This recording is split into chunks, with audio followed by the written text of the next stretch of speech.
what we wanted to do with this presentation was give everyone an overview of the what, when, and how of LIPS, knowing that this is going to continue to evolve. And as you'll see in the presentation, we're very interested in not only trying to identify those areas where we can harmonize what we do and do things similarly across all contexts, but also those areas, learning from those places where we do need to adapt the approach.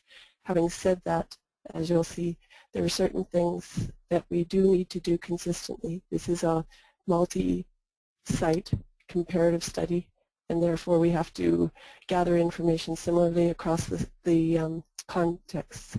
So, having said that, I'll start with this next slide. As you can see, these little people, these 6 puzzle pieces that are not necessarily interlocking at this point. The intent from this presentation and the work that we continue to do through these coordinator meetings and better sharing on portage is all designed to help us build the puzzle together. And in next presentations, we'll figure out a way to get those 2 folks off to one side, lining up their puzzle pieces with the others. So in this presentation, I'll give a brief update of the LIP implementation guide. We sent out a version in April, again in July, and we have added a few things. We'll complete it before Sarah goes on holiday and have that in front of everyone to use. We recognize that having a guide in front of you is insufficient to facilitating its use. So this presentation, along with some of the conversation points you'll have in your coordinators meeting, will all be about trying to work on that harmonization piece and learning from where you're needing to adapt. So during the next few minutes, we'll just talk about the structures of the LIPS, where we can do both harmonize and have some unique features, the activities and the templates that are available to you. We won't go through the whole thing, but we'll just hit on some high points and then have next opportunities to talk about it. So the purpose of the guide, it's not just a document that we intend to send out and have sit on a shelf or sit in a file. It is something that we intend to use quite actively throughout Impact and adapt and have grow as we learn that we need new and more detailed tools perhaps for the work that we do. It will be on portage, so everyone should be able to know where to go to get it, to look at it when you're taking on different parts of the work. But basically it is our attempt to clearly articulate in one place some of the fundamental characteristics of Impact. And those include, but they're not limited to, it being a very participatory approach. And that's somewhat different from some of the research that people may have participated in before, but it means that we are focused on learning as we go and sharing all that we're learning, not just within the Impact team, but also with those stakeholders in each of the LIPS and across the projects. It's deliberative, and we're defining that as we go for our different contexts, but what it is, the deliberation and deliberative democracy is something that is getting more and more attention as people look at for ways to ensure that stakeholders have a voice in decisions that are made about changes in services and programs that affect their health. So as originally conceptualized, Impact was going to have large deliberative forums around at key points in time to make decisions that were key to the progress of the LIPS, and we still intend to do that. We're learning more and more about what types of questions people should really be focusing on for deliberation, and when it is more of an administrative, just straightforward decision that just needs to be made perhaps at the core team. And it's also developmental, and by that we mean that it is about learning as we go, and we are trying to make sure that we don't go too far down any one rabbit hole in the wrong direction before we take stock of the impact or that direction is having or those approaches are having. We will always attempt to change direction if things aren't working well and learn from what didn't work well. And you'll see more about that developmental component through some of the work we're doing to evaluate impact over the next few months. So on top of articulating those characteristics, it provides some guidelines, and we'll talk a bit more about that, and specifically guidelines for those development. But it also provides timelines for key events that need to be achieved and deliverables that we do need to achieve through impact. So Sarah, do you want to just talk about this one, the updates to the guide, as you were quite involved with those? Great, thank you, Cahie. Since the guide that was sent in April, we updated the guide with 4 main sections. We revised the project timeline, which we'll see later on in this presentation, that now include the specific activities that must be achieved by all LIPs. So we'll look at them further down the presentation. We added at the end of the guide a LIP implementation guide summary. This provides an overview of the LIP goals and activities. This is a good guide if you want to share it with your LIP partners, because I think it's a 4-page or something like that of the LIP activities, and it explains the structure of the program. And then you have a LIP activity poster. I think it's a map of how the LIP activities intersect with the research projects in impact. I think it's the last page in the guide. This can also be shared with your LIP partners, or if you invite new partners to the program, I think it's a good way to see how the project will unroll in the next 5 years. And then this was not added in the last guide update, but it will be at the end of this month, the need analysis framework, which describes what data should be collected and interpreted to understand access needs in your region. We will set up a webinar to help you better understand the need analysis framework. It also includes details as to how this information should be presented. The data should be presented to the participant at your deliberative forum.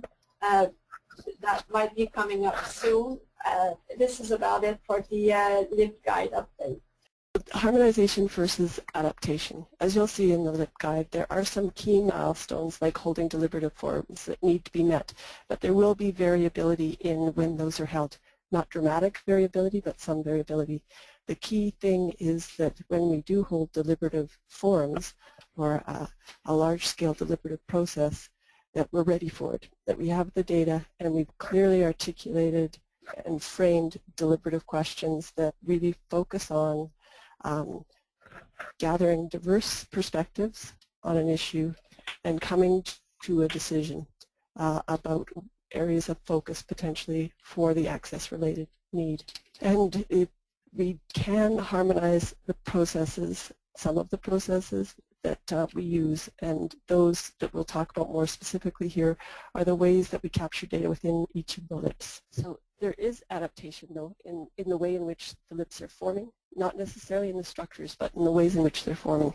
In some cases, and I'll use Ottawa as an example, Simone has tremendous relationships with the LIN there, the Local Innovation Health Network, I think, but in others, the relationships are just forming, and those relationships will take time. And I've just been speaking with Simone about this, and the important thing that we need to think about is actually how we focus, even if we have established relationships, focus on the impact approach. So the things that I'd like to talk about close to the end of this are where do we need to be consistent, and where and could and should we adapt what we're doing. So in the LIP guide, you have the structures that should compose the LIP network. For instance, most of us, we do have a LIP core team that is set up, and the LIP core team is a dedicated team to the impact program. Usually what we expect is that at least one PI compose the core team, that you do have a LIP coordinator, and other people should compose the core team as decision makers, researcher, clinician, and member of the vulnerable community that will be targeted in our program. Not all the core team has a LIP lead, which we do think it's important. The LIP lead is another support member that is quite valuable to have for the LIP coordinators too, because here in Quebec, the LIP coordinator, Mélanie, works closely with the LIP lead, which is Mylène, and I think that is a really important relation that we do have for the core team. We do have a LIP management committee here that is the extended committee as we name it here, and this committee is to bridge the gap between the core team and the LIP network. This structure is not a structure that is mandatory for the program, but it is a team that is useful to have for making important decisions in the LIP. I don't know, Cahie, if you wanted to add anything. So just echo what Sarah's already said. Understanding that the LIP management committee is optional, but on the core team, we're coming to understand that that LIP lead role is crucial. And as Courtney said earlier, we've just identified LIP leads within Alberta, and it tends to be across the LIPs that have leads now, someone who has an academic position and is able to play that on the ground, connecting with people in the LIP network role and helping the PI to facilitate the work of the core team. I won't spend too much more time on that. I do want to spend time that we have on looking at some of the templates, and we'll just move on to some of the activities now. This is something that you have in the LIP guide. It's difficult to read on a screen such as this, but the intent of this is to really map out the key activities, LIP-centered activities, and cross-program research activities, and recognize that across these years, up to 2018, we have a lot of overlap in activities across the time frames. There are things going on within the projects that are intended to feed into the development of the LIPs. We are getting close to here at the end of 2014 being ready for the development of organizational innovations and the related evaluation plan. And so all of these activities that we're encouraging people to move forward on the deliberation around the focus of the innovation are crucial to keep this moving forward in a way that we're able to compare across LIPs. And we're learning more about how to integrate what we're learning through the projects into the LIP decision-making process, but that also is a work in progress. So now we'll talk a little bit about templates. I know in Ontario they're using different names for some of these things. I think the statement of relationship, from what I've understood from Simone, is very much like the charter template. It's about the core team. It's intended to be about the core team and really setting out what that group does together and the partners that come together for that work. Whereas the memorandum of understanding is something a little more formal, and it's with those organizations where we're forming more formal partnership. For example, in Alberta, I suspect that this will be done with the primary care network in the South Zone, but in other places it's with different groups. I think in Sydney there's a strong health system plus university agreement, and that's where the MOU was developed. But again, these are separate things, one for the functioning of the core team, one for formal partnerships with groups that we have to come to some levels of agreements. For example, if we were to need agreements around data sharing, we would form a memorandum of understanding, and that would imply some equal responsibility and accountability for some of the outcomes of impact. Other template is meeting notes.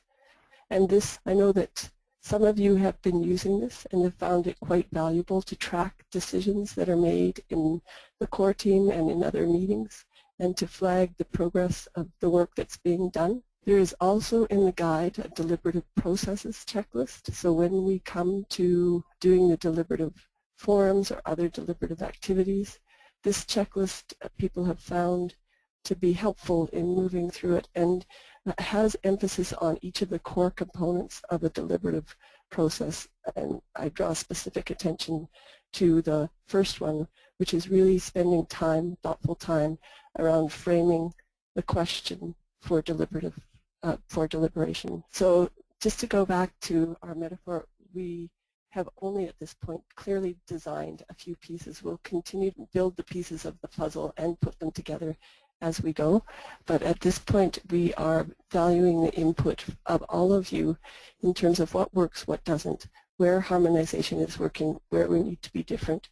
And these discussions that you have at these coordinators meetings are crucial for informing that. People who are out there to help you are both Sarah and Sam.